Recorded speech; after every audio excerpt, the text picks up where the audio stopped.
Selamat pagi anak-anak ibu sekalian.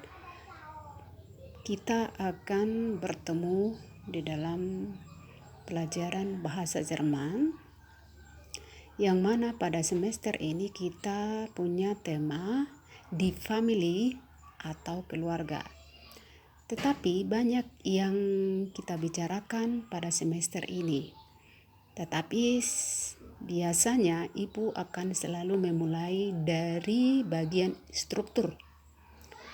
Judulnya adalah possessive pronomen. Tetapi mengapa ibu memunculkan pertama sekali das Nomen atau kata benda? Karena topik ini erat kaitannya dengan possessive pronomen.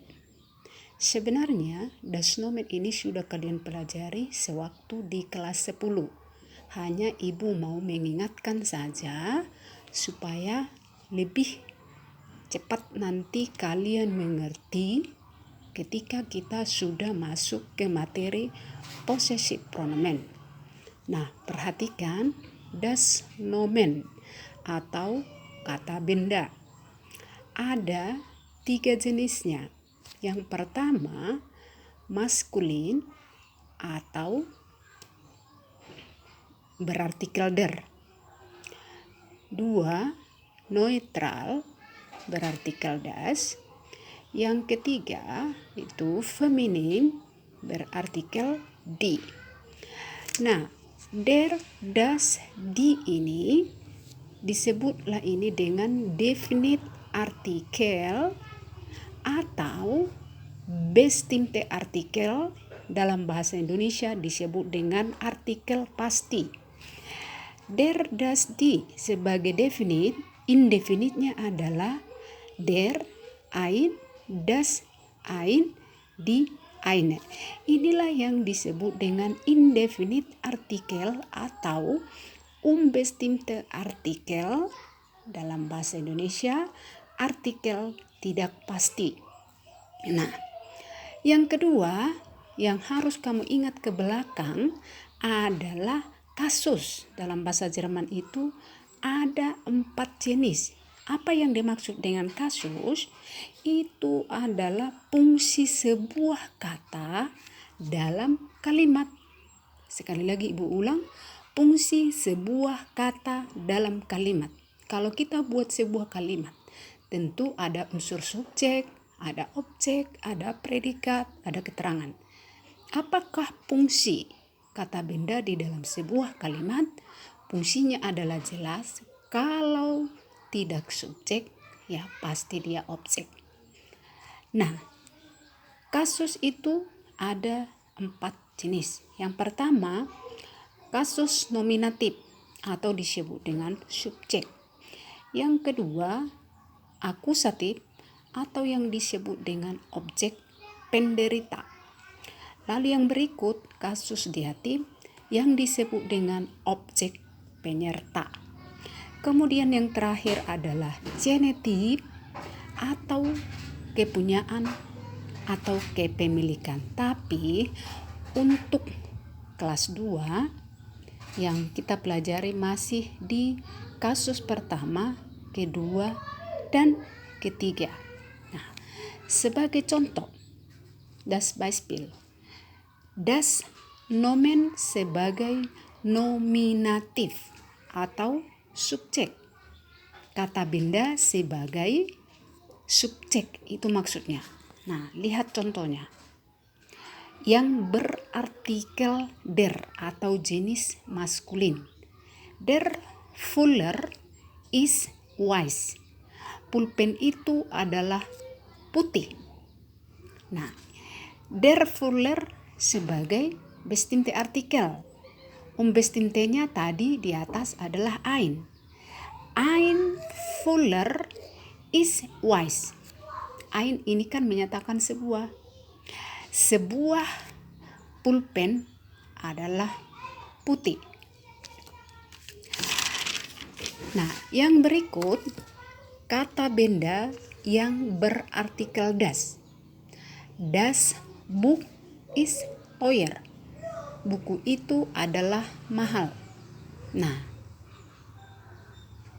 indefinite-nya ein Buch ist teuer. Sebuah buku adalah mahal. Benda yang jenisnya feminim berartikel di. Die Tasse ist braun. Tas itu adalah coklat. Indefinite-nya eine Tasche ist braun. Oke, anak-anak ibu sekalian, sudah ingat mengenai contoh dari kata benda di dalam kalimat yang fungsinya sebagai nominatif atau subjek. Semua yang ibu garis bawahi pakai tinta merah ini adalah contoh kata benda di dua artikelnya, yaitu artikel indefinite dan artikel definite-nya sebagai subjek. Di awal tadi ibu katakan fungsi kata benda dalam kalimat adalah sebagai subjek kalau tidak objek. Nah, yang ibu garis bawahi pakai tinta merah adalah kata benda yang fungsinya sebagai nominatif atau subjek di dalam kalimat. Nah, perhatikan anak-anak ibu yang di bawah. Das Nomen sebagai akusatif atau objek penderita. Maksudnya kata benda yang fungsinya sebagai objek penderita. Kalau tadi di atas sebagai subjek. Nah, sekarang yang di bawah ini adalah sebagai objek. Lihat. Kalau kalian perhatikan contoh kalimat yang ibu buat di bawah, ya. Subjeknya bukan lagi kata benda itu. Subjeknya di sini udah personal pronomen, kata ganti orang. Ih. Jadi nomennya kemana? Nah, itu yang menjadi pertanyaan. Nomennya sudah sebagai objek. Kalau kita uraikan kalimat ini, ich kaufe den Fuller. Subjeknya adalah ich, kaufe predikat atau verb, den Fuller sebagai akusatif atau objek penderita. Perhatikan artikelnya. Mengapa jadi den? Sementara di awal tadi artikel Fuller itu adalah der. Karena fungsinya sudah berubah dari der menjadi den. Karena dia sudah sebagai objek penderita atau yang kita sebut sebagai akusatif.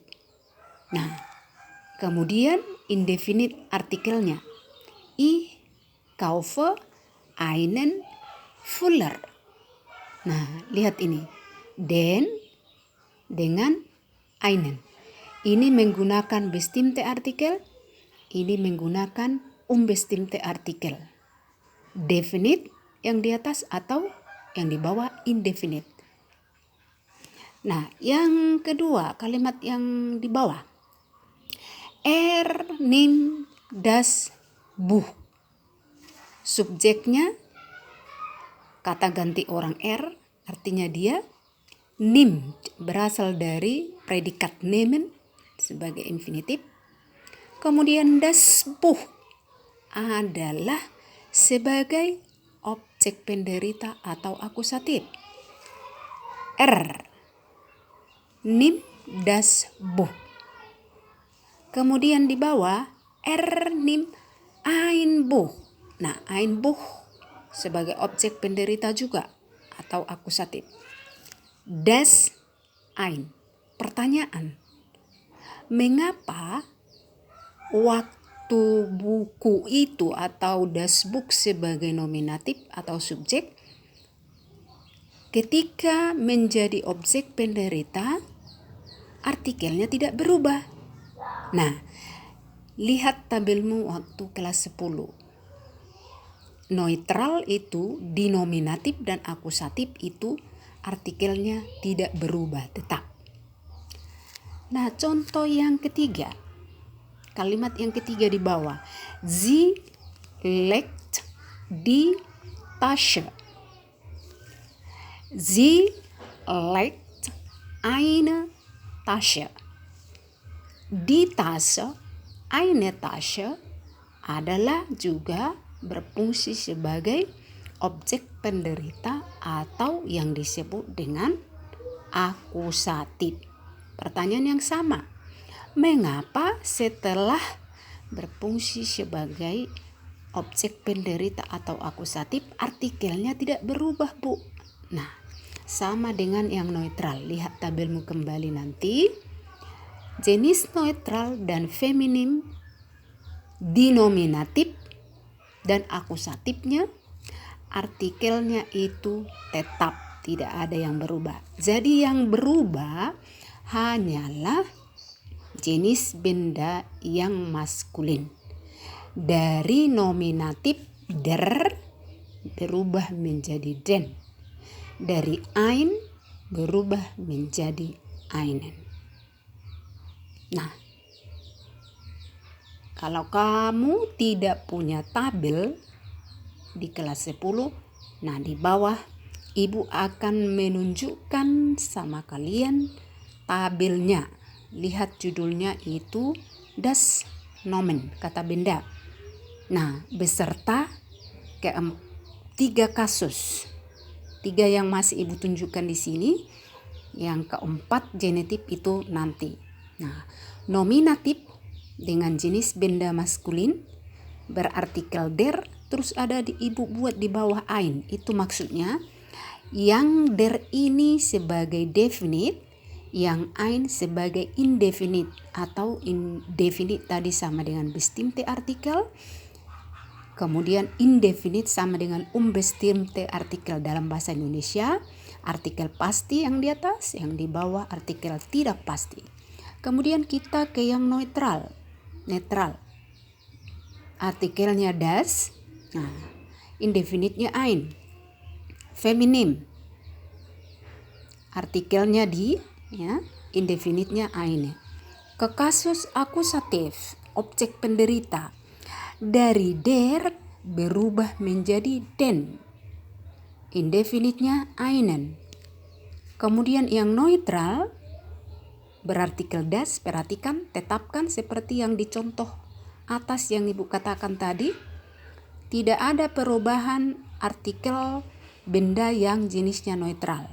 Di nominatif das, di akusatif juga das. Begitu juga indefinitnya ein di sini, ein juga. Bukan seperti yang di maskulin. Waktu dia nominatif, ein, setelah akusatif dia berubah menjadi einen. Nah, sekarang ke feminim. Artikelnya di, indefinitnya eine. Nah, begitu juga di akusatif tidak ada perubahan. Sama dengan yang neutral, ya. Nah, sekarang ke kasus yang ketiga, yaitu datif. Dari der berubah menjadi dem, indefinitnya einem. Neutral dari das berubah menjadi dem, indefinitnya einem.